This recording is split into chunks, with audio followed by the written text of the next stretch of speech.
lazima aje namba moja. Watoto wetu imekuwa wao ni bora, mali zetu imekuwa ni bora, wake zetu wamekuwa ni bora. Kumbe bora alikuwa aje mtume namba moja, alafu vitu vingine vije baadaye kwa mtiririko na mpangilio maalum. Tumekosa ile dira ya kumpenda mtume sallallahu alayhi wasallam. Kwa hiyo la yu'minu ahadukum, hawi na imani ya kweli mmoja wenu, hata akuna, mpaka mimi Muhammad niwe ahabba ilayhi, napendeza zaidi, manake awe ananipenda mimi zaidi, min walidihi wa waladihi wan nasi ajma'in, kuliko wanawe, kuliko wazazi wake, kuliko watu wote wengine. Sahaba walikuwa wanalitekeleza hili, sahaba walikuwa wanalifanya hili, na sio juu ya sahaba, ni juu ya kila Muislamu alitekeleze hilo, na awe mtume anapendeza zaidi kwake kuliko shakhsia ya mtu yoyote mwingine awai. Mmoja katika masahaba anaitwa Khubayb ibn Adi.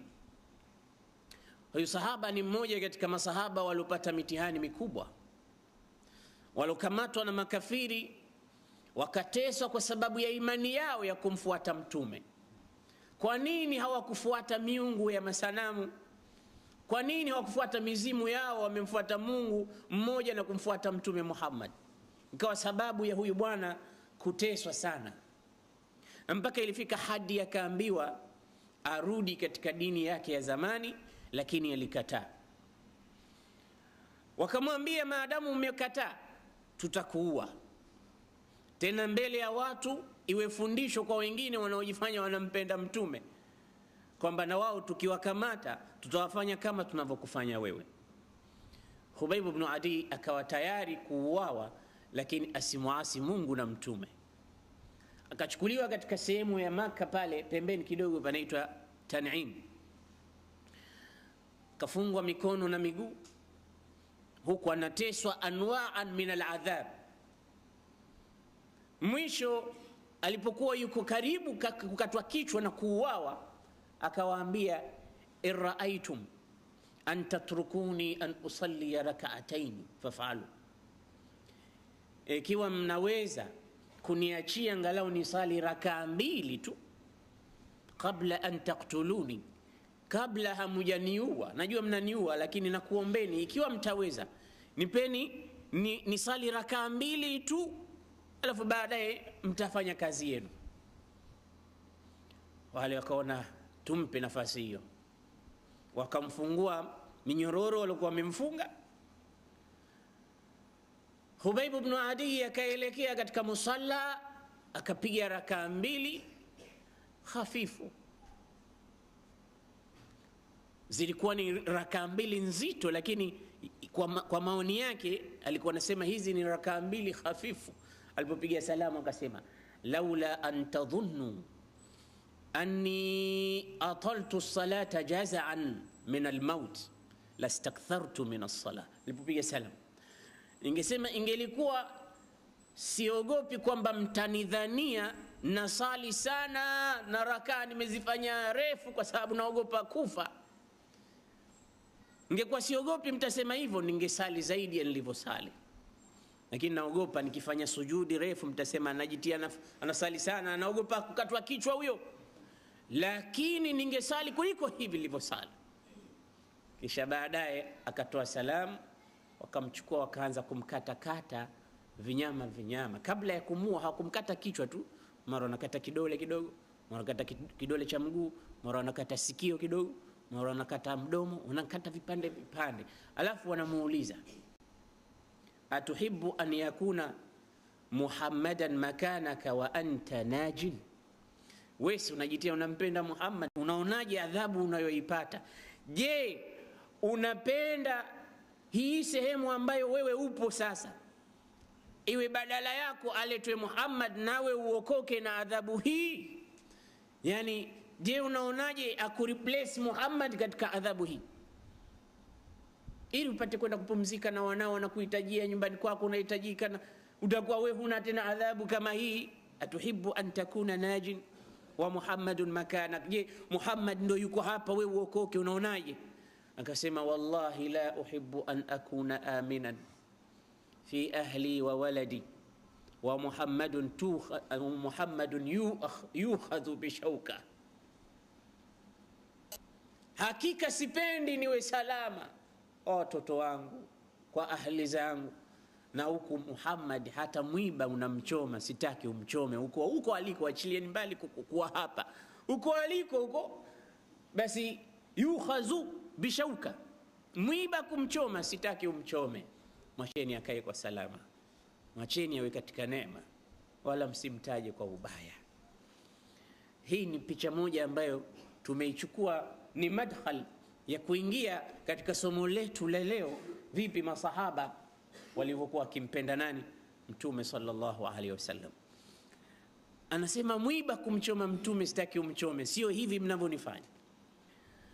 Basi yakawatoka maneno baadhi ya waloshuhudia hapa, wanasema wallahi ma raaitu ahadan yuhibbu ahadan mithla ashabi Muhammadin li Muhammad, sijamuona mtu katika ulimwengu huu anampenda mtu mwingine kama sahaba wa Muhammad anavyompenda Muhammad. Sijawaipo kumuona mtu anampenda mtu mwingine kama masahaba wanavyompenda Muhammad. Kwa nini? Walikuwa wanajiuliza kwa nini hasa wanampenda kiasi hiki? Kwa sababu wakimuona wanaburudika, wanafarijika, kwa sababu ya ihsani anayowapa, kwa sababu ya baraka ambazo mtume amekuja nazo, kwa sababu ya rehma ambayo Mwenyezi Mungu amemtuma nayo Muhammad sallallahu alaihi wasallam, kwa sababu ya upole aliokuwa nao mtume. Allah anasema fabima rahmatin min Allah linta lahum walau kunta faddan ghalidha alqalbi lam faddu min hawlik fa'fu anhum wastaghfir lahum washawiruhum fil amr فإذا عزمت فتوكل على الله إن الله يحب المتوكلين. Allah subhanahu wa ta'ala anamsifu mtume, hii ndo tabia yake. Anasema ewe Muhammad, fabima rahmatin min Allah linta lahum, kwa rehema za Mungu umekuwa mwepesi laini kwao. Walau kunta faddan ghalidha alqalbi lam faddu min hawlik fa'fu anhum, wasamee, washawiruhum fil amri, washauri, wakikosea wasamee, wakijana ushauri washauri, wa idha azamta, ukiazimia kufanya mambo mtegemee Mwenyezi Mungu. Mtume hivi ndivyo alivyokuwa akikaa na sahaba zake, ndio maana walikuwa wanampenda na yeye mtume anawapenda. Ukitaka kupendwa, anza kupenda wewe kwanza. Ulama ulijtimaa wanasema umbutil hub tahsudul hub, lima mapenzi utavuna mapenzi. Maal asaf shadid, kuna watu wengine wanataka kupendwa bila kupenda wao.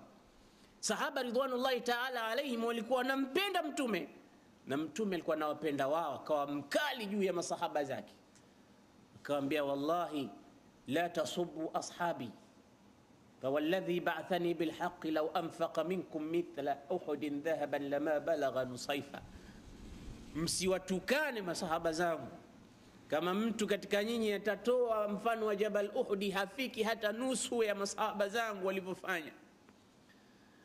Masahaba zangu msiwatukaneni, hawa ni watu ambao radhiyallahu anhum, mtume alikuwa anawapenda naye kwa sababu walikuwa akimpenda sallallahu alaihi wasallam.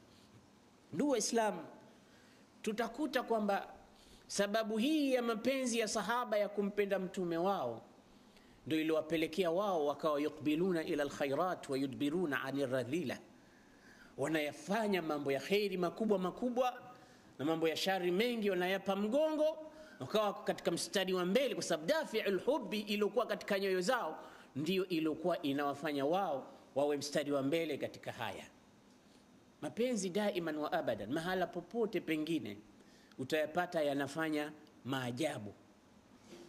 Kilichokuwa chumvi mwenye kupenda tasema ni tamu, umbali kwa mwenye kupenda ni karibu, baya kwa mwenye kupenda ni zuri, zito kwa mwenye kupenda ni lepesi. Hivi ndivyo mapenzi yanavyofanya, lakini bil asafi shadid tumebadilisha sisi mapenzi haya tunayapeleka huko katika hubu na gharam za mapenzi ya shahwa ya kidunia, ya kupenda wanawake na wanaume na hivi, lakini mapenzi ya kweli yale tunayoyazungumza ya kumpenda mtume yakakosa nafasi yake. Mapenzi yanafanya maajabu. Sahaba wa mtume anaitwa Abdullah ibn Abdullah ibn Ubay ibn Salul. Huyu babake alikuwa anaitwa Rasul Munafiqin, kiongozi wa wanafiki, lakini mtoto alikuwa mtoto mwema, alikuwa mmoja katika waandishi wa bwana mtume. Baba yake alipomtukana mtume akasema, la in rajana ila almadina la ukhrijanna Muhammadan dhalila wa ana alaziz, tukifika Madina nitamtoa Muhammad dhalili na mimi ndo mshindi. Akamwambia, baba, unasema maneno haya, nenda kwa mtume ukatake radhi. Akasema, mimi siendi kwa mtume wala sitaki radhi. Hawa watu mmewaleta, wamekuja hapo, walikuwa hawana kitu, mkajitia mnawapenda. Mfano wao ni kama mfano ile ulisema, sammin kalbak liyakulak jawi kalbak liyatba'ak. Nyinyi mnajitia mnawapenda, lakini watu wabaya wa, yani masahaba. Mtume sallallahu alayhi wasallam akateremshiwa aya katika suratul Munafiqin. Mwisho ikagundulika kwamba Abdullah ibn Ubay ibn Salul amelaanika na ameahidiwa mambo mazito kwa sababu ya yale maneno aliyoyasema. Mtoto akamfuata mtume, amesikia kwa mmoja katika masahaba kwamba bwana mtume ameamua kumuua baba yako. Kaja kwa mtume akamwambia, Rasulullah, balaghani annaka azamta ala qatli abi, balaghani annaka nadharta dama abi. Ya Rasulullah, nimesikia kwamba babangu anataka kuuawa kwa sababu ya yaliyomsibu, kwa sababu aliyoyasema. Kana dhalika kadhalika, ikiwa hivyo ndivyo ilivyo ya Rasulullah, la ta'mur ahadan biqatlihi ana saaqumu ala qatli, usimwamrishe yoyote katika sahaba zako amuue baba yangu, mimi ndo nitakayefanya kazi hiyo ya kumuua. Anasemaje? Kama mtume kasema auawe, basi usije ukamwamrisha mtu amuue baba yangu, kwa sababu isije ikanichukua labda udhaifu wa nafsi yangu, nikimuona siku ya pili sema yule kaniulia baba yangu. Kazi hiyo nitaifanya mimi maadamu inamridhisha Mungu na nani? Na mtume sallallahu alaihi wasallam. Mtume akamwambia, wala sijasema babako auawe. Watu wasije wakaanza kusema Muhammad sasa ameanza kuua jamaa zake. Bado sijatoa kauli hiyo, lakini mawaqif aliyoonyesha Abdullah ibn Abdullah ibn Ubay ibn Salul mbele ya babake, ilipofika Madina akamzuia, akamwambia, wallahi ya abati lan tadkhula almadinata hatta ya'dhana laka rasulullah, huwezi kuingia katika mji huu wa Madina mpaka upate idhni, permission kutoka kwa huyu mtume. Sasa yeye akikwambia uingie, na ndio utaingia hapa, na yeye ndo anaeka milango, anaifunga mbele ya baba yake. Maadamu mtume hajakupa amri uingie hapa, akitoa amri na wewe ndio utaingia. Hayo ni mapenzi ya kumpenda mtume sallallahu alaihi wasallam, ndio yalobadilisha. Hii ni imani ya kweli iliyosababishwa na mapenzi makubwa ya mtume sallallahu alaihi wasallam. Kwa mapenzi ndio dafi ya kumpeleka mtu mbele na kuyafanya mambo makubwa mazito yakawa mepesi kwake, kwa sababu tu anapenda na hajali kwa yale anayoambiwa, hata akipewa sifa zisizokuwepo. Tizama yule bwana alosifika kwa watu walikuwa kimuita mwenda wazimu. Anasema siku moja, ataqulun atazumuna anni majnun, mnadai kwamba mimi ni mwenda wazimu? Wala namwambia ndio. Akamwambia, zadakumullahu sihatan wa zadani Allahu jununan, naomba Mungu akuzidishieni siha na mimi anizidishie wenda wazimu, kama mnanifikiria mimi mwenda wazimu kwa kumpenda Leila. Kisha akasemaje? Wallahi law nadhartumuha bi'aini, ingekuwa nakuazimeni haya macho yangu mkamtizama Leila kwa macho yangu mimi, la alimtum annakum mukhtiun, mungejua kwamba nyinyi mmefanya makosa makubwa kunilaumu mimi. Haya macho yangu ningeang'oa nikakuwa zimeni, mtizameni Laila kama ninavyomuona mimi, wallahi mngesema mimi sio mwenda wazimu. Lakini mimi nakuombeeni dua mpate siha zaidi na mimi niwe mwenda wazimu kila siku. Kisha akatoa mashairi akasema, yaquluna junintu, wanasema nimepata wenda wazimu. Ma ladhatul aishi illa lilmajanina, utamu wa maisha haupo isipokuwa kwa wenda wazimu kama mie. Tizama, haya ni mapenzi tu yaliyomvuta, hajali mkimuita mwenda wazimu, mkimuita nani, yeye kwake ni sawa. Kwa sababu gani? Kwa sababu anapenda. Mpaka ilikuwa anaonekana anafanya vitu vya ajabu. Siku jamii zake walipokwenda msituni wakapata ghazali, paa, nyama. Yule paa ni mnyama mdogo ambaye macho yake ni mazuri, utadhani ni mtu kati ya wanja. Basi huyu bwana alipoona watu wamesaka paa, wamemkamata, wanapita naye katika njia, akatoa upanga akasema, muacheni sasa hivi nitakukateni vichwa. Ukauliza kwa nini? Akasema kwa sababu macho yake yamefanana na Leila wangu, na kama hamtomuacha na kukateni vichwa. Wale wakaona sasa huyu enda wazimu kweli kabisa, sisi tumepata nyama, yeye anasema macho yake yamefanana na mwanamke wake.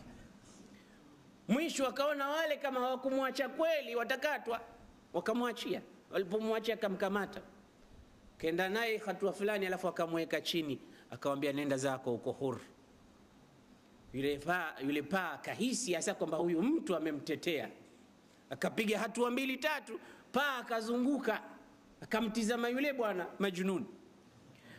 Alipokuwa anamtizama na yule bwana, naye akaanza kumtizama, yale macho yakawa yamekutana.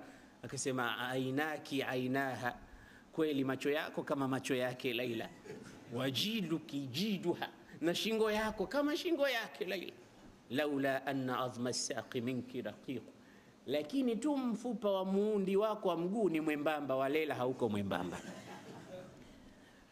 Ikiwa utafikiria ni kitu gani kinachomfanya huyu mtu kusema maneno haya, ni kwa sababu ya mapenzi yake mbele ya Laila.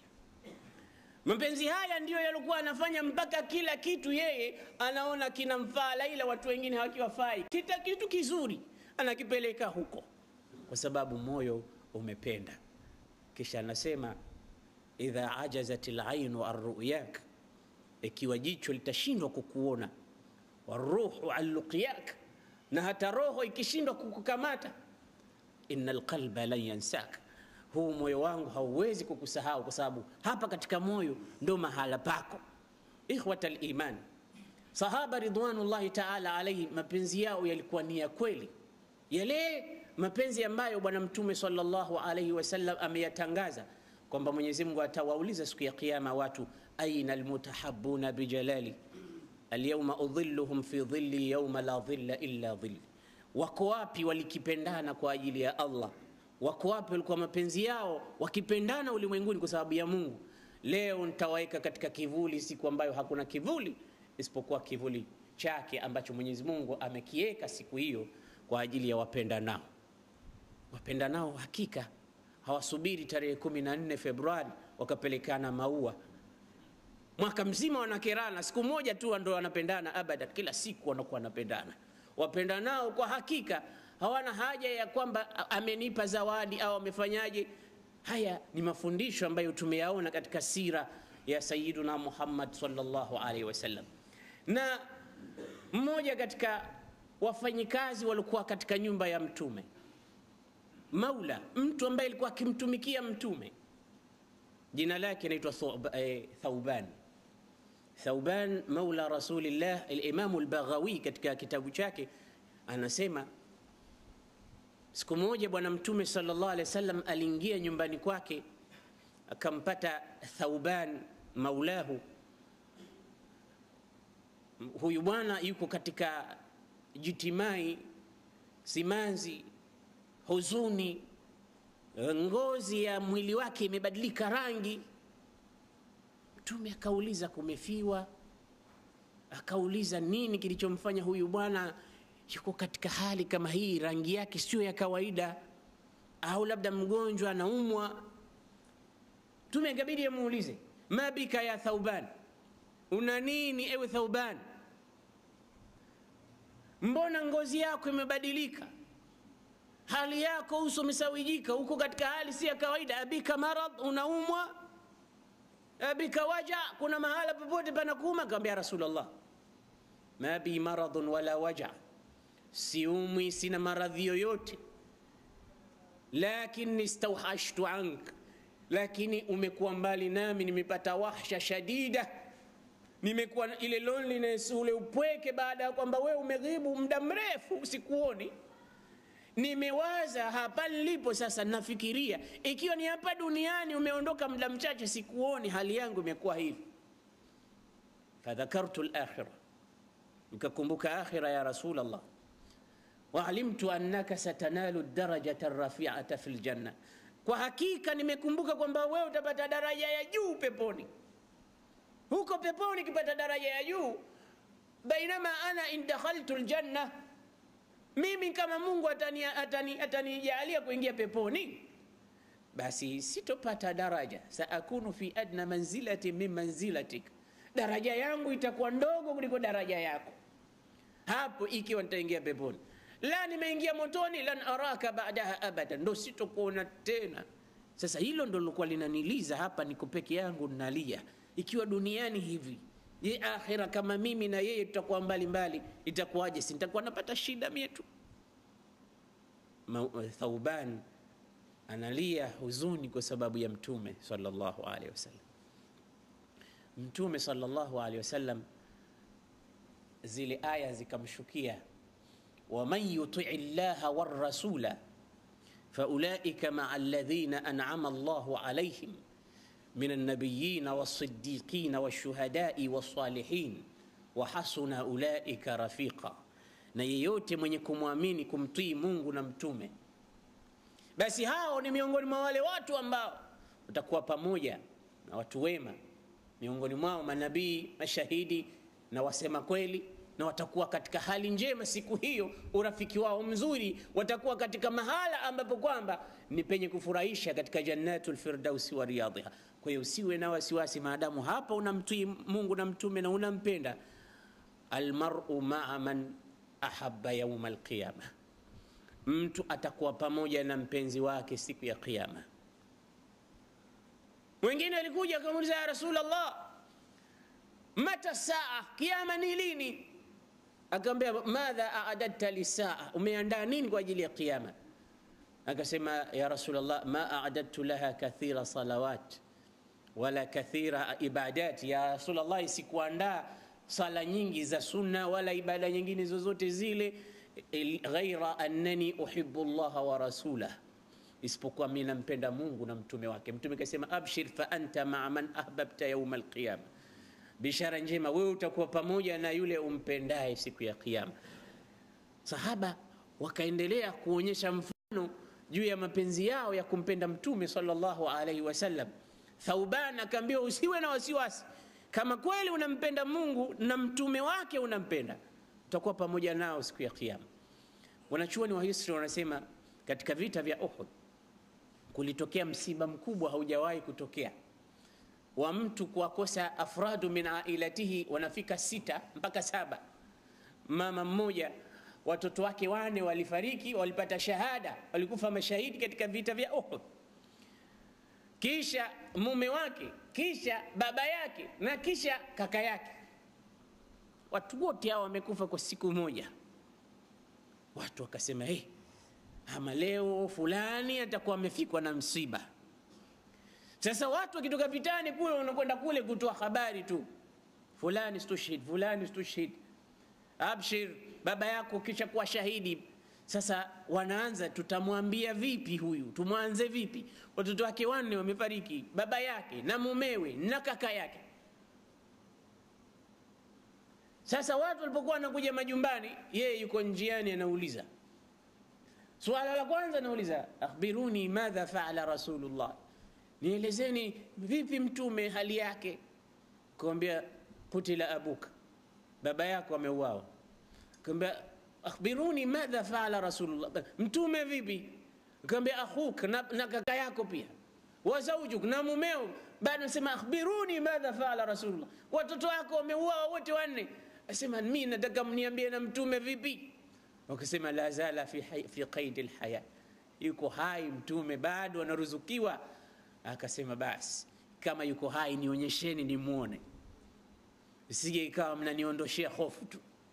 Wakamuonyesha huyu mtume, akasema ya Rasulullah, kullu musibatin ba'daka jalal, msiba wowote anaopata mtu baada ya kwamba wewe uko hai basi ni rahisi, ni mwepesi. Maadamu wewe uko hai basi kila kitu kimekuwa chepesi.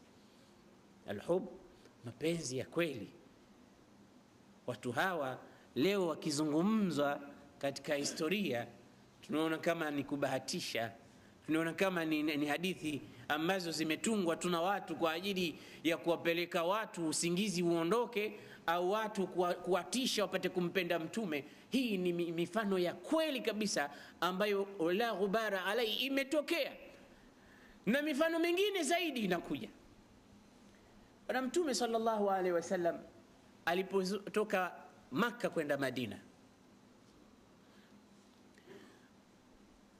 Sayyiduna Ali ibn Abi Talib alitupigia sisi mfano wa mapenzi haujawahi kutokea. Alipoambiwa mtume kwamba usiku wa leo utashambuliwa, kwa hiyo usilale katika nyumba yako, wala tanamu ala firashika allati kunta tanamu alai, ala firashika alladhi kunta tanamu alai, na firashi uliokuwa unatumia godoro lako silitumie. Inna laylata laylatul hujum, usiku wa leo ni usiku wa mashambulizi. Kwa hiyo ondoka, makafiri wameshapanga kwamba wakuvamie biqiyadati Abi Jahl, na wanakuja usiku na vijana wamechaguliwa na panga kali. Kwa hiyo ondoka Muhammad. Usiku ule Mtume sallallahu alayhi wasallam akamwambia Ali ibn Abi Talib, ya Ali, je, utakubali kulala katika godoro langu usiku wa leo? Utakubali kukaa katika nyumba yangu ambayo nimepewa habari na Mola wangu kwamba nyumba hii inavamiwa usiku wa leo? Kwa hiyo wewe kaa wewe katika nyumba hiyo. Tulete imagination tu, tuwe mtu na babake. Baba anamwambia mwanawe, leo usiku nimesikia kuna watu wanakuja katika hii nyumba, wana aina za silaha nzito nzito na wanataka kuniua mimi. Kwa hiyo bedroom yangu leo nakuachia wewe mwanangu, itabidi wewe unisaidie. Lala wewe katika hii nyumba, uone kivumbi kitakachukua hapa. Wewe baba una akili, lakini ina maana waniue mimi wewe uokoke. Kama ulikuwa unipendi umenizalia nini basi? Lakini Mtume sallallahu alaihi wasallam anamwambia Ali, je, utasemaje? Ali akamwambia Rasulullah, niko tayari mimi kulala, waje waniue mimi lakini wewe upone. Ndio ulama usira wanasema awwalu fidaiyin fil Islam, mwenye kujitoa muhanga nambari moja katika Uislamu alikuwa Ali ibn Abi Talib, kwa sababu aliuhatarisha uhai wake na maisha yake tu kwa sababu Mtume sallallahu alaihi wasallam aokoke. Akaamua yeye kulala usiku katika nyumba ya Mtume, tena akalala katika, akajifunika na nguo alikuwa anajifunika Mtume, hasa manake watu wadhanie kwamba ndo yeye hasa, lakini Mtume huyo ameondoka. Haya yalikuwa ni mapenzi makubwa ya kuhiari mtu kufa lakini mtu mwingine apone. Leo mtu atakwambia nakupenda sana, lakini kufa kwa ajili yako siwezi, nafsi yangu mimi naipenda zaidi kuliko wewe. Sahaba walikuwa wanampenda zaidi Mtume hata kuliko nafsi zao. Saidna Umar alipokuwa anasema nakupenda ya Rasulullah, lakini nafsi yangu naipenda sana kuliko wewe, akamwambia bado hujanipenda. Basi baada ya muda Umar akaona kweli sasa ninampenda Mtume kuliko kujipenda mwenyewe, akaenda akampa habari, akamwambia Rasulullah, sasa hivi nakupenda kuliko ninavyoipenda nafsi yangu. Mtume akasema alana ya Umar, sasa imefika mahali pake imani ewe Umar. Hebu tujiulize nafsi zetu, je, tunampenda Mtume kuliko sisi wenyewe tunavyojipenda? Tujiulize nafsi zetu, tunampenda Mtume kuliko roho zetu? Tuko tayari kwamba Mtume sallallahu alaihi wasallam mapenzi yetu yote iwe ni sababu ya sisi kujitolea muhanga kwa sababu ya yeye aendelee na rahma zake ziendelee, utajo wake uendelee, na tumnusuru kwa njia moja au nyingine? Ndio maana unawaona Waislamu mahala popote katika ulimwengu, likitokea lolote wako tayari kufa kwa ajili ya mtume wao Muhammad sallallahu alaihi wasallam. Hii inaonyesha wazi bado mapenzi ya watu wa Muhammad kumpenda Muhammad yapo. Watu sasa hivi ulimwenguni wamelitambua hilo. Ndio maana makafiri hufanya majaribio, wakaandika vikatuni visivyokuwa na maana kwa kumtukana mtume wapate kuona tu, na kweli kunatokea raddu fi'l, reaction inatokea makubwa yanatokea, mambo ulimwengu mzima unatetemeka kwa sababu ya mtume Muhammad sallallahu alayhi wasallam. Basi Saidina Ali akalala, mtume akatoka mbele kidogo, Abu Bakri akachukua usukani wa kuonyesha na yeye mapenzi ya mtume anavyompenda. Wameingia katika jabali lile, kulikuwa kuna tundu mashimo, na mahala popote palipokuwa na shimo au tundu ndani ya jabali kuna hatari ya kuwa na wadudu wabaya. Pale Abu Bakari akamzuia mtume, akamwambia Rasulullah, usiingie hapa ndani mpaka mimi niwe wa mwanzo kuingia. Pengine kuna jambo lolote baya ndani ya pango hili linipate mimi kabla halija kupata wewe. Tusikilize adhan.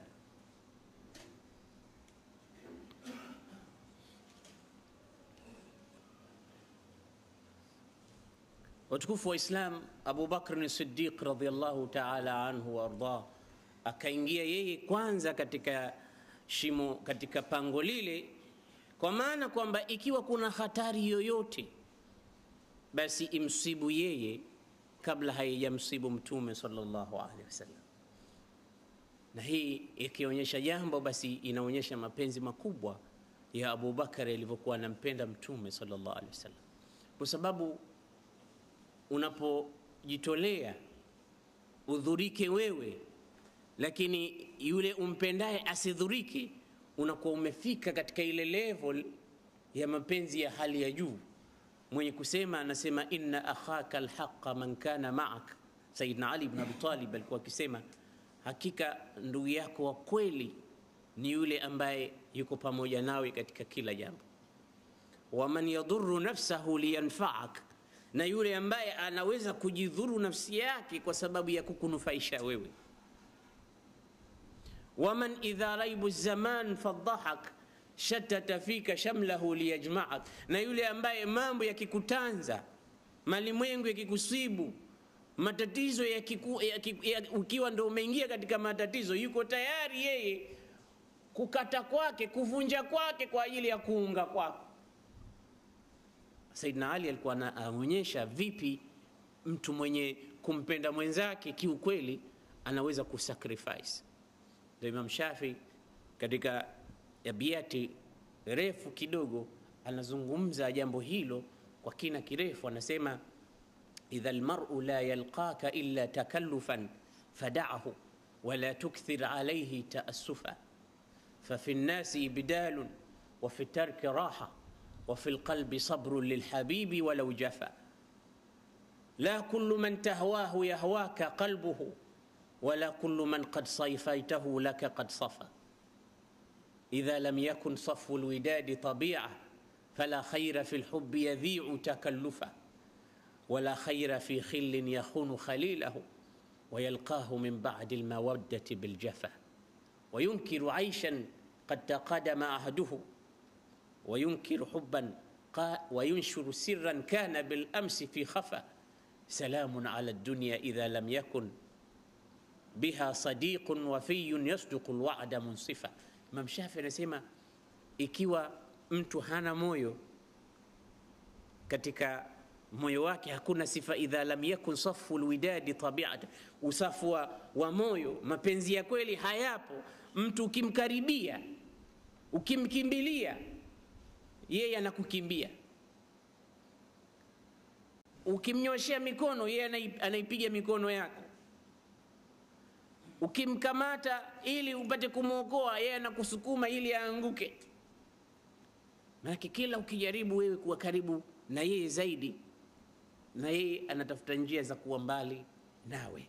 Unasema idha almar'u la yalqaka illa takallufan fada'hu, achana naye, mwache.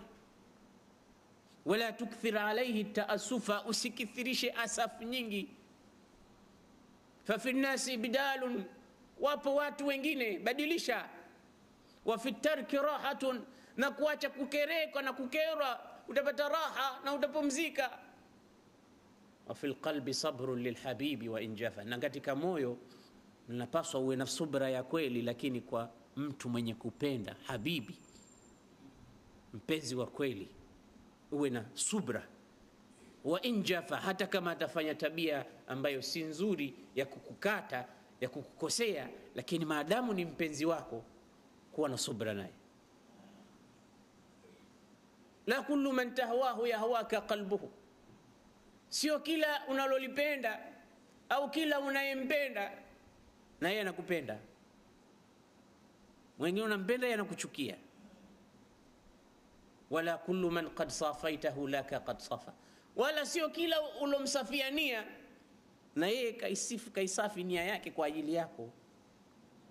Naelekea wengine wanawasafiania, wengine wanakuwa na wewe mpumbavu, unasema hawa ndo wajinga wenyewe waliwao hawa. Kwa hiyo la kullu man qad safaitahu laka qad safa, idha lam yakun safu alwidadi tabi'a fala khaira fil hubbi yadhi'u takallufa. Hakuna mapenzi yaliokuwa mabaya kama yenye taklifu kama hizi.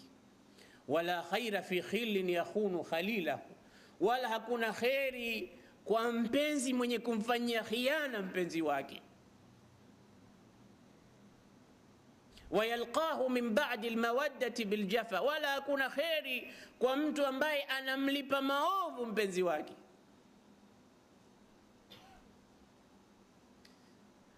Wayunkiru, anasema wayunkiru aishan qad taqadama ahduhu, kisha anachukia maisha yaliyopita. Anasema mimi na wewe tumekuwa zamani masahibu, lakini hakuna jambo hata moja zuri niloliona.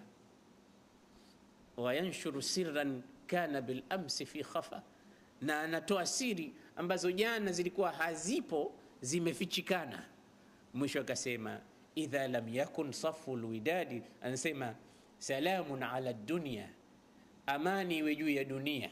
Ikiwa mtu ambaye unampenda hana, sio sadiqun saduqun yasdiqu alwa'da munsifa, hana sifa hizo, mkweli, mwenye kusadikisha na mwenye kupenda kwa ajili ya Mungu, basi amani iwe. Manake ni mahala pabaya sana duniani kama wewe huwezi kupata mtu ambaye mambo haya ambayo tumeyataja ndio yako katika moyo wake. Sahaba walikuwa hivyo.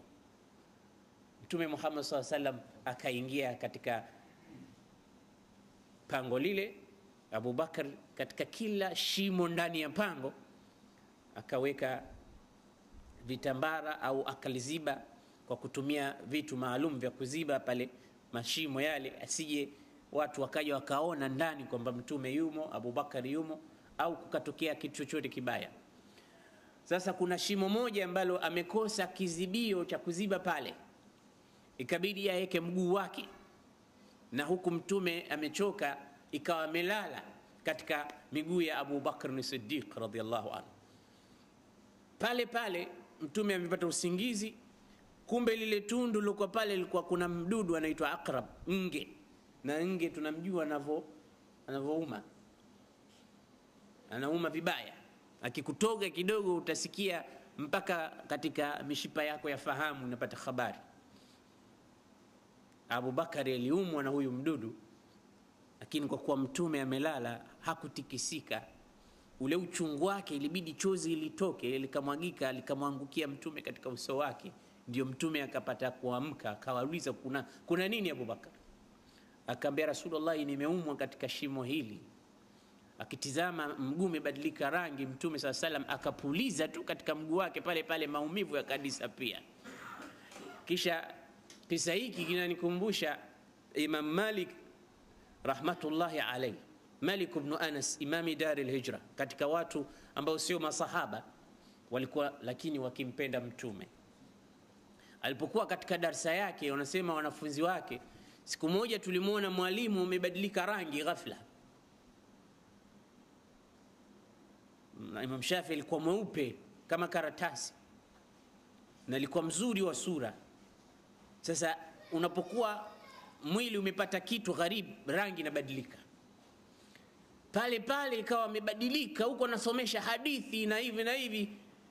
Wanafunzi wakawa wanamtizama, leo rangi yake sio ya kawaida. Mwisho wa darasa wakamuuliza, mbona uko katika hali hiyo, macho kwa mekundu na nguo nini, mwili umebadilika? Akasema, kuna kitu nimesikia kimeniuma katika kifua changu. Wakavua vifungo vya kanzu yake, wakapata nge amemuuma Malik ibn Anas. Akamwambia, sasa kwa nini usiseme? Akasema, nimeogopa kuvunja hadithi za Mtume, kukata mazungumzo yale kwa sababu ya kuumwa na nge. Kisha wakatizama wakakuta nge amemuuma mara 7 pale pamoja, lakini aliogopa kuvunja hadithi, kuvunja mazungumzo ya hadithi za Mtume kwa sababu tu kuna mnyama mdudu amemuuma. Mungu amwendee radhi. Abu Bakr as-Siddiq akamwamsha Mtume kwa machozi. Mtume akapuliza na maumivu yakaondoka. Mfano mwingine katika hijra ya Mtume sallallahu alaihi wasallam, kuonyesha mapenzi ya sahaba zake kwa Mtume. Kule Madina kulikuwa kuna watu wanaitwa Ansar, na hawa nao walikuwa na mapenzi ya aina yake kwa Mtume. Hawa walionyesha namna gani walikuwa wanampenda Mtume hata kabla hawajamuona. Mara nyingine unaweza kupenda bila kuona. Na anasema, wal udhunu ta'shaqu qabla al-ayn ahyana. Hawa washairi wanasema mara nyingine sikio linapenda kabla ya jicho. Na hivi ndivyo ilivyokuwa kwa Ansar, walikuwa nasikia tu habari za Mtume sallallahu alayhi wasallam. Mtume hivi, Mtume hivi, Mtume vile, Mtume vile, basi wakawa wanampenda kwa yale mazungumzo yanayokuja. Je, watu hawa wakimuona hasa Mtume itakuwaje? Basi siku hiyo walikuwa wanamsubiri kwa hamu. Kila asubuhi wanatoka katika barabara zile za kutoka Maka kuja Madina, wanatizama kwa mbali yuko wapi. Inafika jioni hawajamuona, wanarudi majumbani mwao, wanalala. Asubuhi wanarudi tena, yuko wapi? Mpaka siku walipokuwa Mtume ndo anaingia, Mungu amejalia aingie zake Madina. Myahudi mmoja yuko juu ya mtende, akamwambia, ya ahlal Madina, hadha jaddukum, huyo mheshimiwa wenu mlikuwa mnamsubiri anakuja. Wanamuona Muhammad anakuja. Basi watu wakawa ni wenye kutoka, watoto, wanawake, waume, wazee, huku wanaimba mashairi, tala albadru alaina, ni kuonyesha upendo walikuwa umefugika katika nyoyo zao, sasa hivi umetoka kwa kumuona Mtume sallallahu alayhi wasallam. Tizama kuja kwake Madina, mapenzi yalizidi kutoka Ansar. Pale Quba alikuja mwanachuoni mmoja wa Kibani Israeli anaitwa Abdullah ibn Salam, na huyu alikuwa anajua Taurat na Injili. Aliposikia Mtume amekuja Madina, akataka kwenda kumuuliza baadhi ya maswali, kwa sababu amesikia kwamba anadai utume kama wanavyosema. Amesikia anataja habari za Musa na wengine waliopita, na hao ndo ahbarul yahud, ndo wanachuoni wa Mayahudi. Kwa hiyo ana mambo mengi anayajua. Sasa huyo mtu kama muongo anadai tu utume au nini, nitajua. Yeye alikuwa Madina, Abdullah ibn Salam. Akamwambia mwanawe, niandalie nguo zangu, sasa nataka kutoka, nasikia Muhammad ambaye anadai utume yuko Quba. Na Quba ni kijiji kiko mbali na pale msikitini kwa Mtume kama maili 2 tu. Akaondoka akaenda zake. Alipouona tu uso wa Mtume hakuuliza suala hata moja. Mwanawe anamtizama, baba mbona huulizi? Akamwambia, yabni, laisa hadha biwajhi kadhab, huu uso huu sio uso wa mtu muongo. Maswali yote yamekwisha. Hakuuliza suala hata moja. Mtume sallallahu alaihi wasallam kwa shauku kubwa ya Ansari ambao walikuwa wanamsubiri kwa hamu, kila mmoja ilikuwa ameshafungua milango ya moyo wake kabla milango ya nyumba yake, wanasubiri kuja kwa Mtume, na kila mmoja alikuwa na hamu Mtume ashukie katika nyumba yake. Basi watu wanamkokota yule ngamia wa Mtume, ya Rasulullah, njoo nyumbani kwangu, nyumba yangu ina nafasi, ya Rasulullah, shukia kwangu. Bwana Mtume alikuwa anawaambia, da'u naqa fa innaha ma'mura, huyo ngamia muacheni, ameamrishwa huyo, ana mahala pake anapokwenda. Basi watu wakawa kila mmoja anaona bahati hii ya huyu mgeni mheshimiwa kama huyu itamshukia nani? Kila mmoja anataraji mgeni huyu ashukie katika nyumba yake. Ngamia anakwenda mpaka akafika katika mbele ya nyumba ya sahaba wake anaitwa Khalid ibn Zaid, au maarufu wake anaitwa Abu Ayyub al-Ansari. Kapiga magoti pale ngamia wa Mtume sallallahu alaihi wasallam. Mtume hajashuka, ngamia akanyanyuka akaenda mbele, baadaye akarudi tena pale pale akapiga magoti pale. Hapo Mtume sallallahu alaihi wasallam akashuka. Abu Ayyub al-Ansari akaona ugeni huu wa kwangu mie, akachukua mizigo ya Mtume, utadhani amebeba dunia nzima kwa furaha. Leo mimi ndo nimechaguliwa, ngamia huyu kaamrishwa kuja kukaa katika nyumba yangu, mimi ndo nani? Mwenyeji wa Mtume sallallahu alaihi wasallam. Abu Ayyub al-Ansari alikuwa na nyumba yake ina ghorofa, yani ilikuwa na sehemu ya juu na chini. Kaambia Rasulullah, sisi tumekutengea mahala pako pa kukaa juu, mimi na mke wangu tutakaa chini huko. Mtume akasema la, mimi niache hapa chini, wewe kaa juu. Abu Ayyub akawa itakuwaje mimi niwe juu ya Mtume? Haiwezekani. Lakini kapewa amri, wewe nenda zako juu, mimi niko hapa chini. Kwa sababu gani? Nasema watu wanakuja, wamesikia Mtume amekuja, kila mmoja anakuja ziara. Mtu alikuwa hamjui Mtume, anakuja kumuona ugeni. Zuwari wa Mtume wakawa ni wengi. Sasa ukipanda juu huko itakuwa tabu, wageni wengi hapa, wanatoka wanaingia, wanakuja wanaingia, mimi niache hapa. Sasa ikiwa anapika chakula, Abu Ayyub al-Ansari anamletea Mtume sallallahu alaihi wasallam chakula kile. Mtume anakula, alafu anawabakishia wao, wanagombania na mkewe pale mahali alipoweka vidole vyake Mtume sallallahu alaihi wasallam, na wao wanachukua pale pale kwa ajili ya kupata baraka ya mgeni huyu. Na unaonaje mgeni mwenyewe akiwa ni Mtume sallallahu alaihi wasallam? Chakula kikitoka kwa Mtume na wao wanaangalia pale mahali ambapo Mtume amekamata, na wao wanakamata pale kupata baraka. Yatabarakuna, wanatafuta baraka kutoka kwa Mtume sallallahu alaihi wasallam. Baada siku moja walimpikia Mtume chakula, ndani kulikuwa kuna kitunguu. Mtume hajala kile chakula, akakirudisha vile vile. Basi Abu Ayyub alisikia huzuni kubwa, mbona hajala Rasulullah, au hapendi chakula hiki? Kabidi umuulize. Sasa maana yake umekiweka kile chakula, anatafuta Mtume, tonge lake leo kaanzia wapi? Mbona hatua ni mahali pana athari yoyote? Tutabaruku.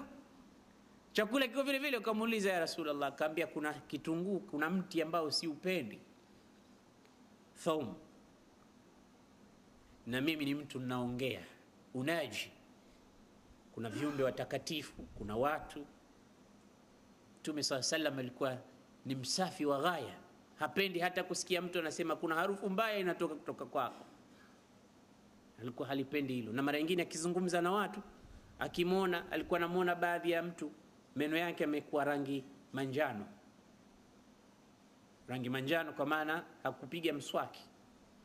Bwana Mtume alikuwa hamwambii wewe kapige mswaki, alikuwa anamwambia ma lakum ta'tunani, mnani nyie mnanijia na baadhi yenu hajapiga mswaki, yani kapigeni mswaki. Yani anawaamrisha wote kwa jamaa. Anapenda asikilikana harufu nzuri tu, hapendi kusikika kwamba kuna harufu mbaya kutoka kwake. Basi akasema mimi ninazungumza na viumbe kama malaika, ninazungumza na watu wageni mashuhuri wanakuja. Basi tusikupenda kutumia thawm kama hiyo, lakini sio kwamba ni haramu. Fakulu antum, nyinyi kuleni. Wao wakala.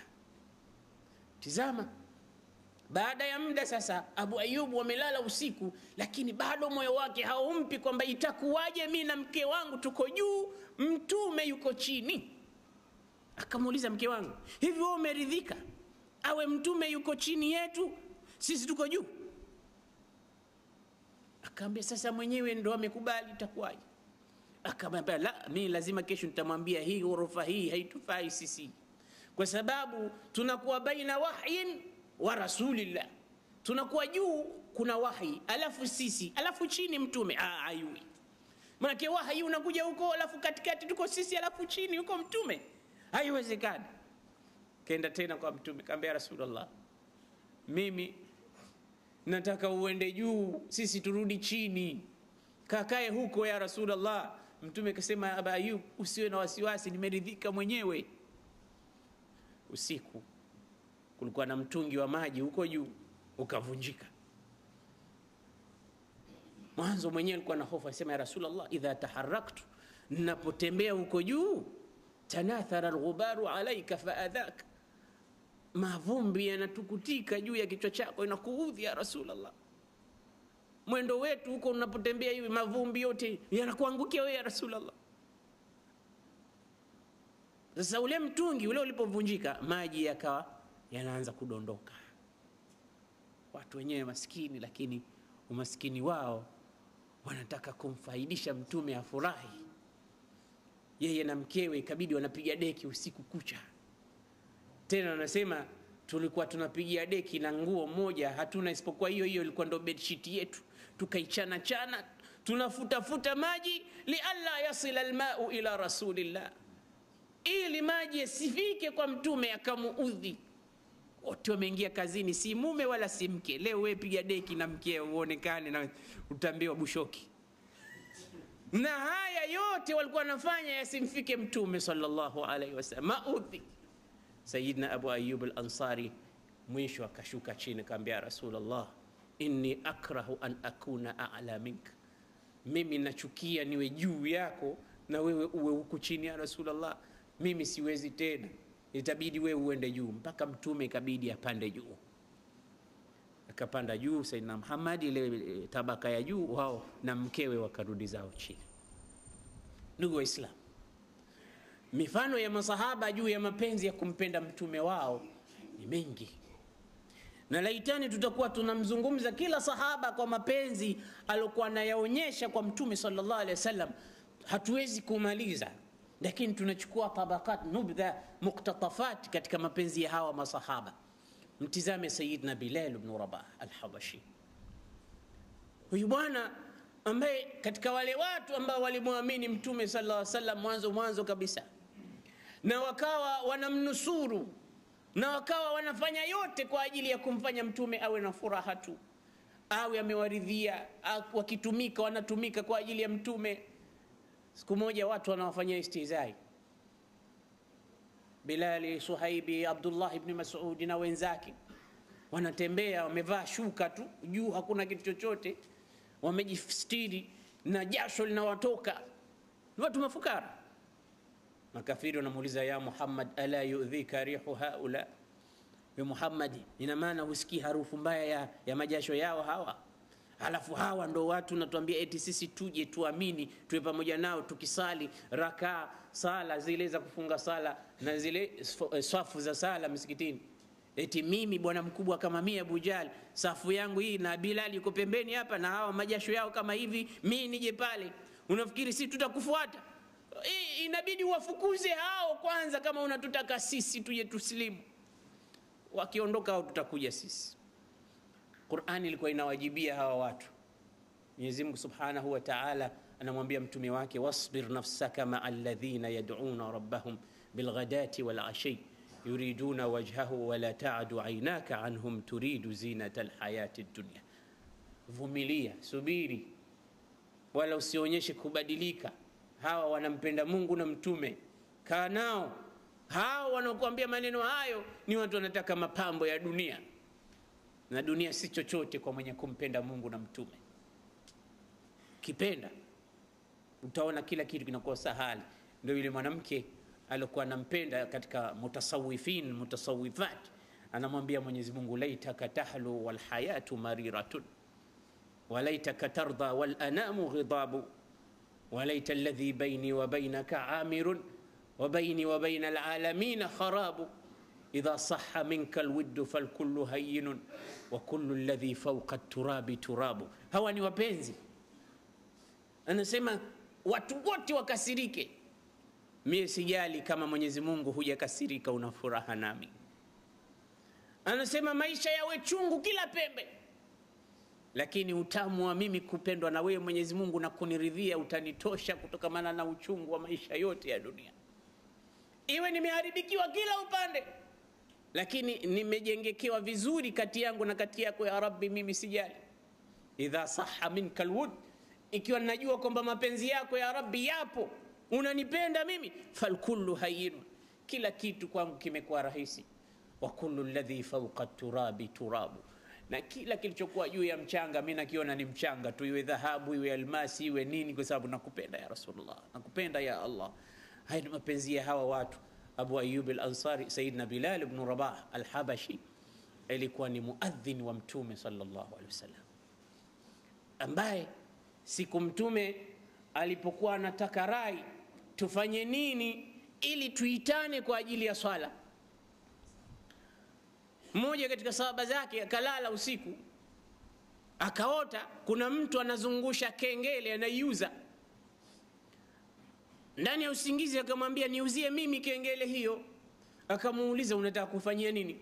Akamwambia, tunataka tuigonge wakati wa sala tuitane. Akamwambia, nitakufundisha mambo mengine mazuri kuliko kengele, na muitane nayo wakati wa sala.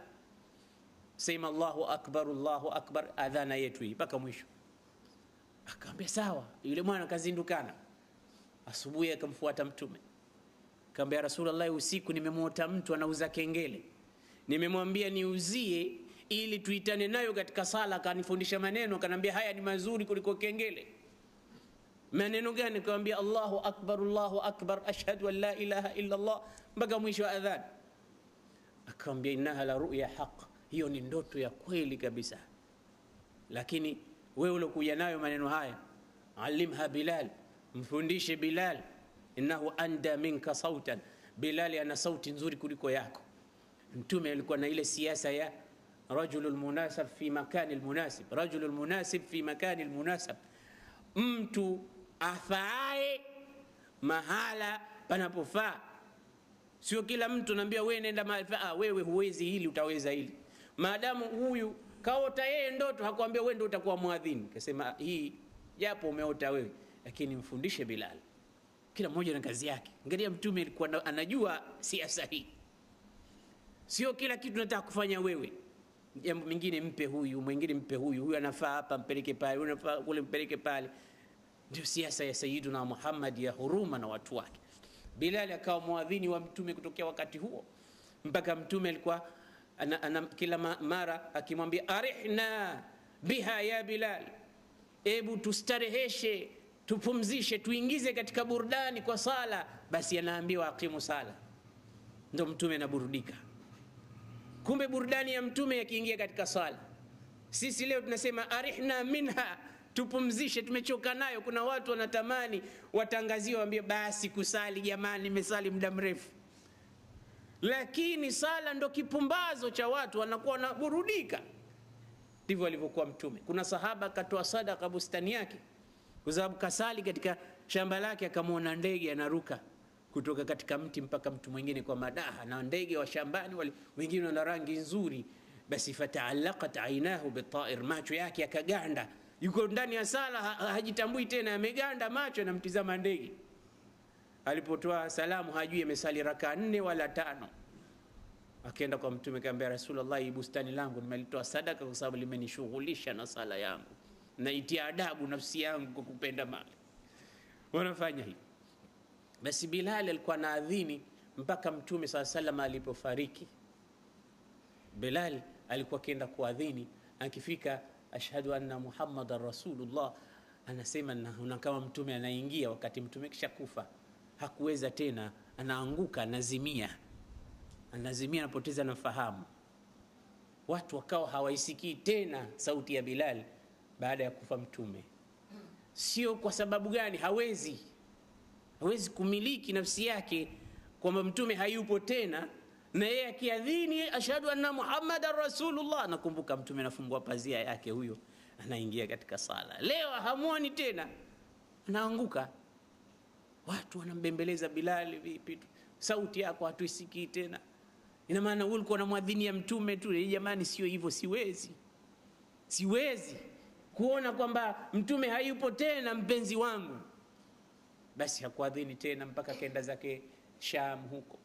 Siku alipokuja kwa ajili ya ziara, kakaa miaka huko, kaja kwa ajili ya ziara huku Madina, khalifa wa mtume akamwambia, maadamu umekuja, hebu tukumbushe sasa adhana ile tulikuwa tukisikia wakati wa mtume, hebu tupe katika msikiti wa mtume.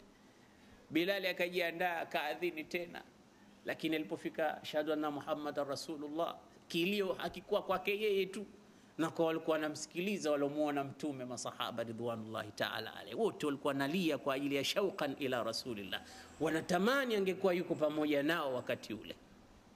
Bilal ibn Rabah naye aliyeka athari mwisho wa kufa kwake, mkewe yuko pembeni, anamwambia mkewe, anamwambia Bilal, wa musibata, ni msiba ulioje siku ya leo unaondoka Bilal. Kaambia la, bal quli wa farhata, sema furaha ilioje leo, usiseme msiba, hamna msiba hapa.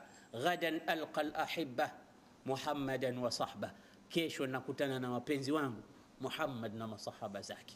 Ikhwata al-iman, mifano ya mapenzi ya sahaba ni mingi, lakini kwa sababu ya wakati insha Allah taala tutafikia hapa, na Mwenyezi Mungu aturuzuku mapenzi ya kumpenda yeye na kumpenda mtume wake, atufufue pamoja na watu wema siku ya kiyama. Aqulu qawli hadha wa astaghfirullah li wa lakum fastaghfiruhu yaghfir lakum. Wassalamu alaykum.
Salam. Hii mada ya Mtume sasa ni mada ndefu sana, ni kwanza mpana sana. Wengi kwenye mashaka wetu katika mwezi huu wanazungumzia kumpenda Mtume Abu Sallallahu sana, lakini uwanja huu ni mkubwa sana, mpana sana. Kwa mfano kama alivyosema Sheikh Abdul, namna kumpenda Mtume ni kufuata vile vitendo vyake, namna alikuwa kuvaa, namna alikuwa kila, namna alikuwa kutembea, sawa. Halafu Mwenyezi Mungu kaleta aya anasema kuntum khayra ummatin ukhrijat lin-nas ta'muruna bil ma'ruf wa tanhauna 'anil munkar wa tu'minuna billah. Huu ni umma bora umetolewa kwa ajili ya watu, kwa ajili ya watu wengi, kukatiza wabaya, kukatiza pamoja mema na kukatiza dini. Swali. Kwa hivyo sasa wewe katika umma wetu sisi wangapi tunafanya kazi hii ya dawa ambayo Mtume sasa wakifanya na masahaba wakifanya vile vile wote kazi hii ya dawa, au sio? Na hii ni muhimu sana. Kwa hivyo hii amri imekuja kwamba watu wote ni wajibu sisi kufanya kazi. Wengi tumeridhika na kuswali, wengine wameridhika na sunna basi kuswali au basi, lakini kazi ya wajibu kama hii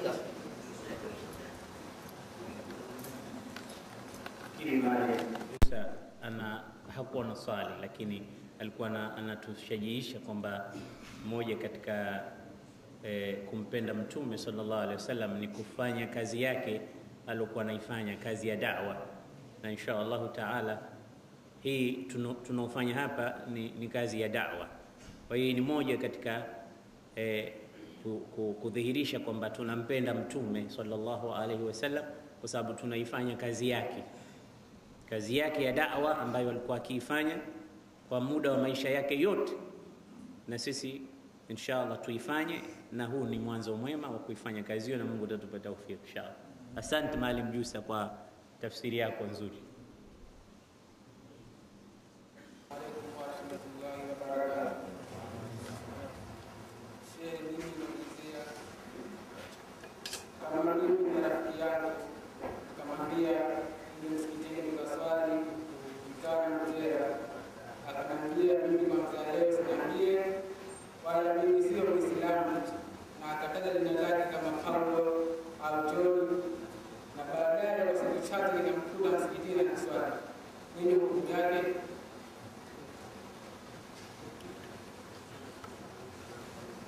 Anasema kamwambia rafiki yake tukasali, kaambia mimi sio Muislamu na mimi jina langu Paulo.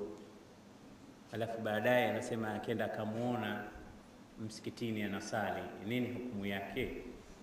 Nadhani swali hili liko nje ya mada, sababu tunazungumza kuhusu kumsifu au kumpenda Mtume sallallahu alaihi wasallam, lakini tu tunataka tutanabaishe kwamba mashekhe na ulama wametukataza juu ya kufanya maskhara juu ya dini na kufanyia maskhara juu ya mambo makubwa ya dini kama sala na imani, na jambo lolote ambalo Muislamu anatakiwa kuwa serious nalo basi ni dini yake.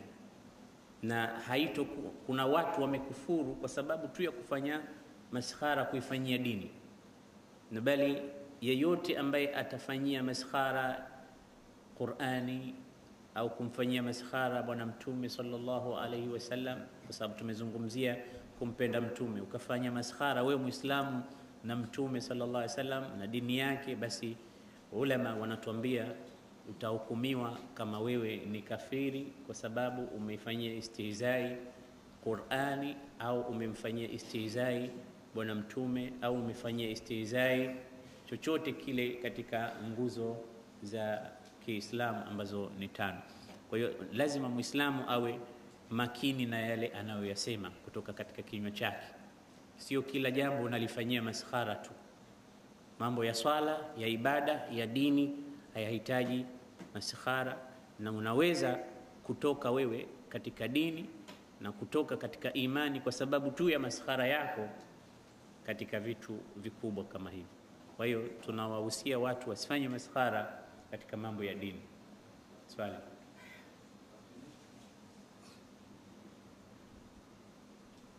Assalamu alaykum. Swali dogo kwamba tueleze kwamba tufuate Mtume sallallahu alaihi wasallam mambo yote yanayofanana na huko ndio kupenda Mtume sallallahu alaihi wasallam, na maswahaba radhiallahu anhu pia naye Mtume sallallahu alaihi wasallam ameongoza jinsi ya kumpenda yeye.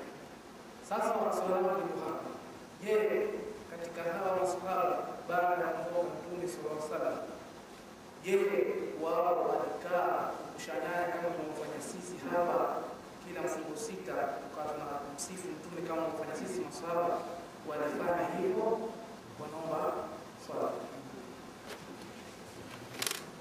Kwanza katika mafundisho ya Mtume sallallahu alaihi wasallam ambayo amefundisha hatuwezi kuyafuata yote, tujitahidi kuyafuata yote, na mwenyewe alikuwa anasema idha adhamtukum shay'in fa'tu bihi ala qadri istiqaatikum, napokuamrisheni kitu chochote fanyeni kwa kadri ya uwezo wenu, fanyeni kwa kadri ya uwezo wenu.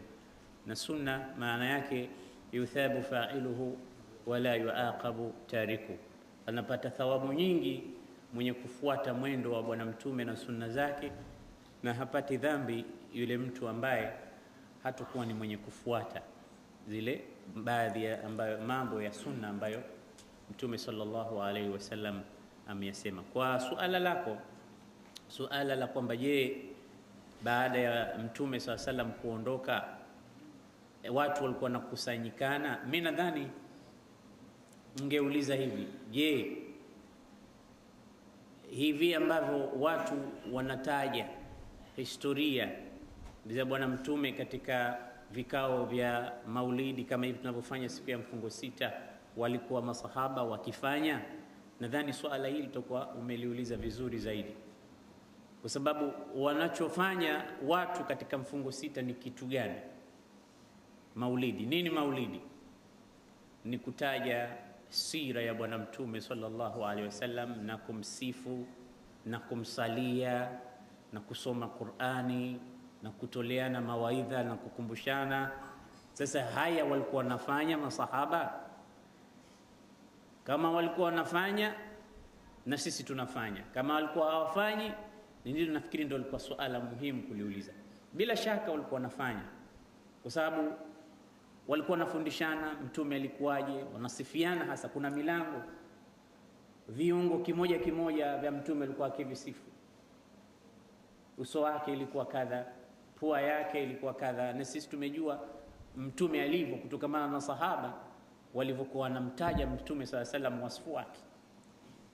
Aqnal anf, alikuwa na pua imenyanyuka, alikuwa si mrefu si mfupi, alikuwaje? Hizi zote ni wasfu, na ndio ambayo watu katika maulidi wanayasema, kana rasulullah kadha kadha kadha kadha kadha. Nasaba yake mtume, nani amemlea, nani amemzaa, nani amemnyonyesha, nani amefanyaje, zote hizi ni mambo ya wajibu kwa Waislamu kuyajua. Kitu muhimu nadhani katika suala, je, walikuwa wakifanya haya ambayo sisi tunayafanya au walikuwa hawayafanya? 100% walikuwa wanayafanya, na zaidi kama ni mashairi, walikuwepo washairi kutokea hapo. Kina Ka'b ibn Zuhair walikuwa na kasida ya Banat Suad fa qalbi al-yawma matbulu, walikuwa namsifu mtume, inna rasulallahi la nurun yustada'u bihi muhannadun min sayfillahi maslulu. Huyu sahaba Ka'b ibn Zuhair nasema hakika mtume sallallahu alaihi wasallam ni nuru ambayo watu wanaona mwangaza wake, na ni upanga miongoni mwa panga za Mwenyezi Mungu zenye kuondosha udhia. Walikuwa nayasema haya mbele ya mtume sallallahu alaihi wasallam. Ni mashairi ndo haya leo ambayo watu wanayasema kumsifu mtume sallallahu alaihi. Kina Abdullah ibn Rawaha, kina Hassan ibn Thabit na wengine wengi katika masahaba. Ulama asira wameweka idadi, kuna masahaba zaidi ya 100 walimsifu mtume sallallahu alaihi wasallam kwa njia mbalimbali. Na maulidi leo wapo watu wanafanya kwa njia mbalimbali. Wapo wanaosoma kitabu cha Barzanji, wapo wanaosoma kitabu cha Sumtu Durar, wapo wanaosoma vitabu vinginevyo ambavyo tunavijua na vingine hatuvijui. Wapo wanaokaa kufanya mhadhara kama hii. Hii ni moja katika maulidi ya kuadhimisha. Wapo wanaokaa wakasomesha historia, wapo wanaofanya mambo mengine yoyote, lakini alimradi tu ipate kuonekana kwamba yuadhimuna sha'air ad-din, wanaadhimisha yale mambo ambayo katika dini ni makubwa. Na hakuna jambo kubwa zaidi katika dini kama huyu mtume wa Mungu ambaye Mwenyezi Mungu amemleta mwenyewe, sema inma ana rahmatun muhdat.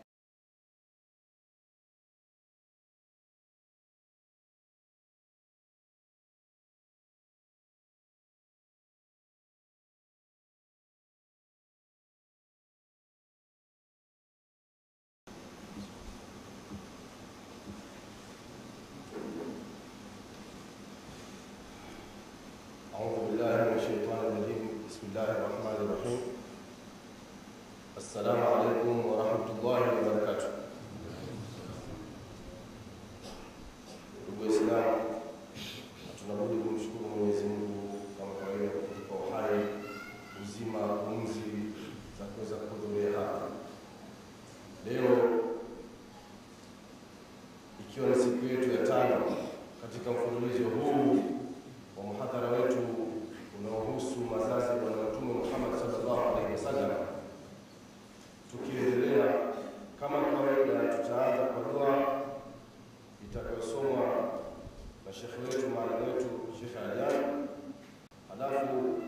tutaendelea na Qur'an tukufu itakayosomwa na wanafunzi Sani Ahmada, na baadaye baada ya kusoma Qur'an tukufu tutaendelea na mhadhara wetu kama ulivyopangwa inshallah. Sheikh, tafadhali.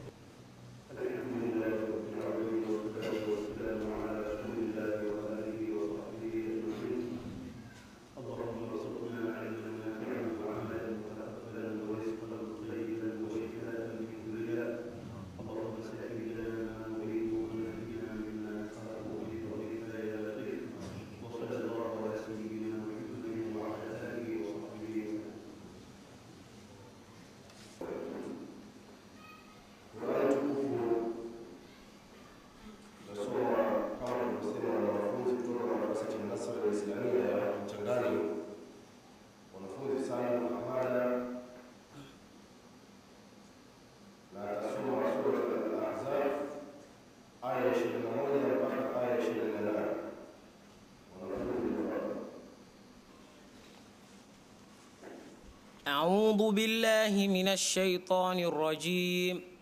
بسم الله الرحمن الرحيم. ولما رأى المؤمنون الأحزاب قالوا هذا ما وعدنا الله ورسوله وصدق الله ورسوله وما زادهم إلا إيمانا وتسليما. من المؤمنين رجال صدقوا ما عاهدوا الله عليه فمنهم من قضى نحبه ومنهم من ينتظر وما بدلوا تبديلا. ليجزي الله الصادقين بصدقهم ويعذب المنافقين إن شاء أو يتوب عليهم إن الله كان غفورا رحيما. ورد الله الذين كفروا بغيظهم لم ينالوا خيرا وكفى الله المؤمنين القتال وكان الله قويا عزيزا. وأنزل الذين ظاهروهم من أهل الكتاب من صياصيهم وكذف في قلوبهم الرعب فريقا تقتلون وتأسرون فريقا. وأورثكم أرضهم وديارهم وأموالهم وأرضا لم تطئوها وكان الله على كل شيء قديرا. صدق الله العظيم.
السلام عليكم ورحمة الله وبركاته.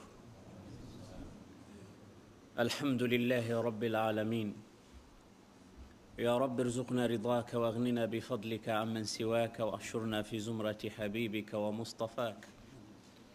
اللهم أوردنا حوضه ولا تحرمنا أجره ولا تفتنا بعده. اسقنا بيده الشريفة شربة هنيئة لا نظمأ بعدها أبدا. اللهم اسقنا بيد سيدنا محمد شربة هنيئة لا نظمأ بعدها أبدا.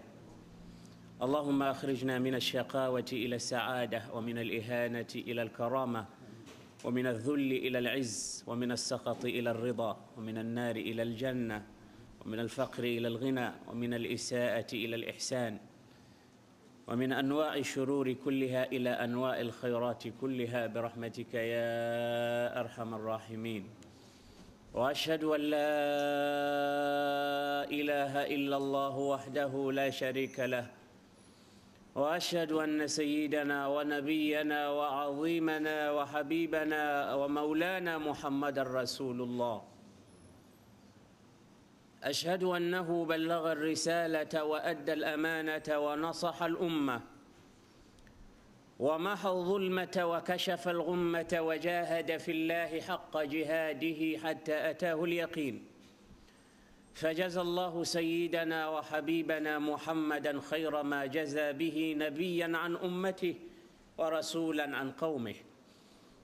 اللهم صل وسلم وبارك على هذا النبي الأمين وعلى آله وصحابته ذوي الشرف العظيم. نوزangu وإسلام، baada ya kumshukuru Allah subhanahu wa ta'ala na kumtakia rehma na amani bwana mtume Muhammad sallallahu alayhi wasallam,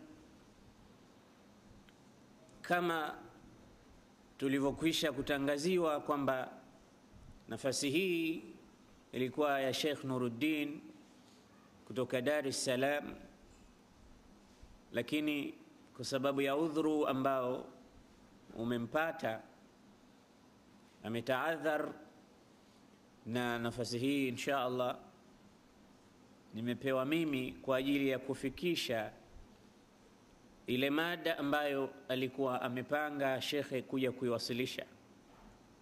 Mwenyezi Mungu atuwafikishe tuwe ni wenye kufikisha na lile lengo lipate kutimia.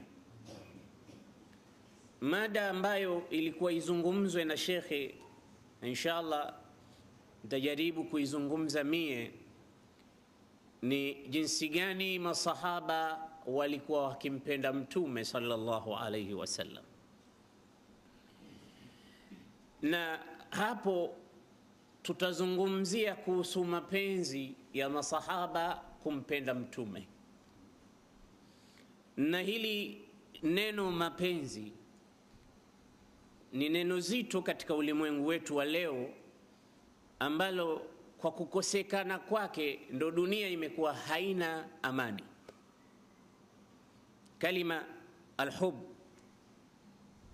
ni kilma aziza ambacho leo usingeona dunia imechafuka isipokuwa mapenzi ya kweli yamekosekana.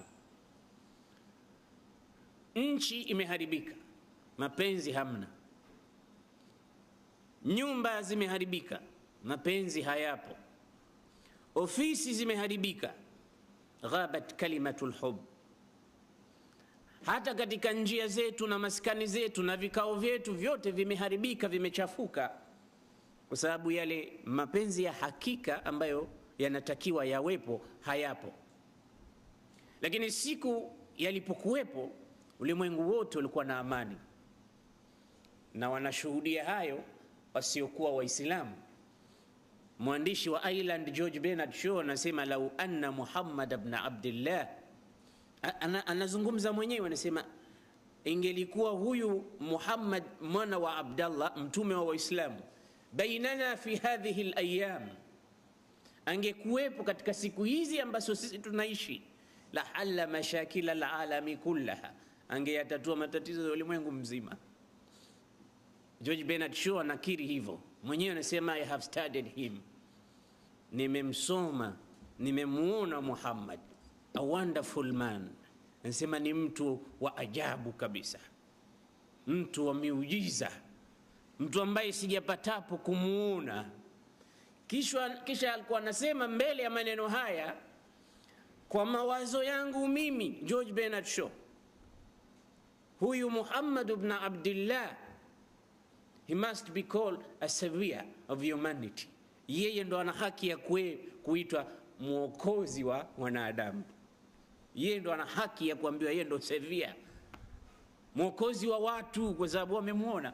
Ingekuwa huyu anaitwa Abubakar au Ali, ungesema ni Muislamu anamfagilia mtume wake, lakini George Bernard Shaw ameishi katika karne ya 19, huko anamzungumza nani? Muhammad ibn Abdullah. Ni kwa sababu tu hili neno alhub ameliona kati yake na masahaba zake ridwanullahi ta'ala alayhim. Neno hili ndugu zangu Waislamu ndilo lilofanya mpaka jani ukaliona limeweza kulala juu ya jani lingine. Anasema mmoja katika wanachuoni wa ijtima, laula alhub lama ta'allaqa ghusnun ala ghusn, kama sio mapenzi usingeweza kuona jani au branch imelala juu ya branch nyingine na ikairuhusu kufanya hivyo. Mapenzi mpaka kwa majani na miti na vitu vingine ambavyo havina akili kama wanadamu. Lakini kilipokuwa kimekosekana kilima hiki kwa binadamu, au kipo lakini kipo kiujanja, kila kitu kimekuwa kibaya. Basi mshairi anasema, hadhi dhunubi fil wara kathurat wa laysa li amalun fil hashri yunjini wa qad ataituka bitawhid yashabuhu hubbu an-nabiy wa hadha al-qadru yakfini. Anataka kueleza nini thamani ya mapenzi ya kumpenda mtume sallallahu alaihi wasallam. Anasema haya madhambi yangu ndio ninayoyaona yako mbele, kathurat, yamekuwa mengi, tena madhambi hayana hesabu, siwezi kuyakumbuka mengine. Dhunubi fil wara kathurat. Kisha nasema walaysa li amal, na sina mimi amali yoyote ambayo naweza kuringia kwamba fil hashri yunjini, itakwenda kuniokoa kesho amama al-mahshar, siku ya kiyama. Lakini ana hope, anasema waqad ataituka bitawhid, anamwambia Mwenyezi Mungu, ya Rabbi, nimekuja kwako na kilma cha tauhid cha la ilaha illa Allah Muhammadur Rasul. Waqad ataituka bitawhid yashabuhu hubbu an-nabiy, hii tauhidi yangu iko pamoja na kumpenda kwangu mtume sallallahu alaihi wasallam. Wa hadha al-qadru yakfini, na kiwango hiki kinitoshe na kitanitosha kwa sababu nampenda Mungu na mtume. Kwa ajili hiyo basi sahaba ridwanullahi ta'ala alaihim, tutawaeleza baadhi ya masahaba vipi walivyokuwa wakimpenda mtume sallallahu alaihi wasallam. Mapenzi ni kitu ambacho kinatoka katika moyo wa mtu, na mara nyingi sana ndo sababu ya mtu kumtii mtu, na ndio sababu ya mtu kumfuata mtu, na ndio sababu ya mtu kumtekelezea mtu yale anayoyahitaji, kwa sababu tu kuna mapenzi.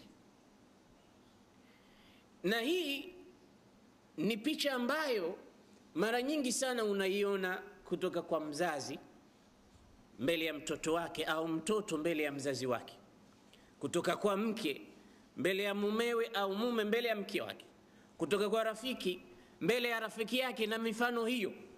Kinachowafanya wakawa pamoja, wakasikilizana, wakatumikiana kwa yale wanayotumana, ni kwa sababu tu kuna mapenzi kati yao. Akiwa naye anafurahika, akiwa hanaye anahuzunika, na maneno anayoyasema mbele yake ni maneno mazuri ya kutia tamaa, ya kufurahisha, sio ya kuchukiza. Kwa hiyo kwa kadri ya vile unavyopenda ndo kadri ya ukaribu unavyokuwepo, na kadri ya vile unavyochukia ndo kadri ya ule umbali unapatikana. Ndo wenye kusema kasema biqadri alhub yakunu alqurb, kwa kiwango cha mapenzi utakachotoa ndo ule ukaribu unaupata. Wa biqadri alwidad yakunu alimdad, na kwa kiwango cha yale mapenzi unayoyatoa ndo mtu anaweza kukumiminia kile ambacho kinaweza kuhitajika. Kwa hiyo lengo la kuzungumza mapenzi kwa kweli ni kitu kikubwa ambacho leo kimekosekana, ndio maana tunakuwa wavivu labda wa sala, tunakuwa wavivu wa funga, tunakuwa wavivu wa darsa, tunakuwa wavivu wa kusoma Qur'an, tunakuwa wavivu wa kutekeleza matekelezo mengi ya kidini, kwa sababu mapenzi hayapo. Bilhub kullu shay'in yahun, kwa sababu ya kupenda kila jambo zito linakuwa jepesi. Ndio maana mwenye kusema kasema ajaban, ni ajabu kwa yule ambaye kwamba anadai anampenda Mwenyezi Mungu.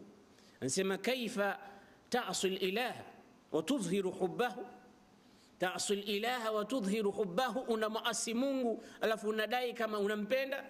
La umri hadha min alfi'ali shani'u law kana hubbuka sadiqan la ata'tahu innal muhibba liman yuhibbu muti'u. Ingelikuwa kweli unampenda usinge maasi, kwa sababu mpenzi kwa anayempenda huwa ni mwenye kutekeleza yale ambayo anatakiwa ayatekeleze. Ndio neno hili tukasema lina maana kubwa, lina thamani kubwa, na vile vile lina leta athari kubwa kama lipo jambo la mapenzi kati ya mtu na yule ampendaye. Sikwambii kati ya wewe na mtume wako ambaye amekutoa katika kiza akakupeleka katika nuru. Tutapiga baadhi ya mifano ambayo masahaba ridwanullahi ta'ala alaihim ni wengi sana waliokuwa wamempenda mtume, na history imetuelezea, tarikhi imesajili mawaqif jalila kutoka kwa masahaba waliokuwa wakimpenda sana mtume sallallahu alaihi wasallam, na hawakufanya hivyo kwa ria. Walikuwa wanatekeleza, hii ni ibada, kumpenda mtume sallallahu alaihi wasallam ni ibada. Kwani vipi utatekeleza wewe amri zake na amri za Mwenyezi Mungu kama huna mapenzi pale? Allah anasema walladhina amanu ashaddu hubban lillah, na wale ambao wanamwamini Mwenyezi Mungu mapenzi yao makubwa ni kwa Mwenyezi Mungu, na kumpenda Mungu ndio kumpenda mtume, na kumpenda mtume ndio kumpenda Mwenyezi Mungu subhanahu wa ta'ala. Kwa hiyo ilikuwa ni moja katika njia za ibada kuu wao kumpenda mtume wao.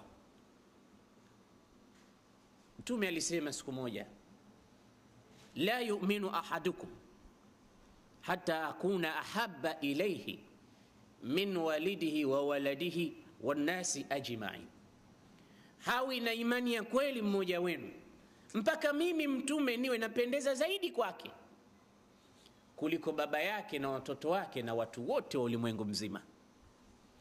Sasa jijue ndugu yangu Muislamu, kama ndani ya huu moyo wako mapenzi ya mwana ni makubwa kuliko mapenzi ya mtume, mapenzi ya mama na baba ni makubwa kuliko mapenzi ya Rasulullah, mtume anasema imani yako bado haijakaa mahala pake.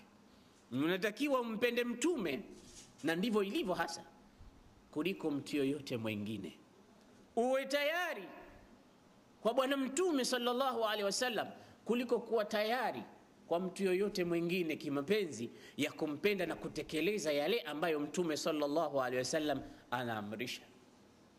Hapa tukiitumia hadithi hii ambayo ni sahihi, imepokewa na Bukhari na Muslim, na tukiitupia jicho katika mujtamaa wa Waislamu wengi, tunajikuta kwamba hatunayo.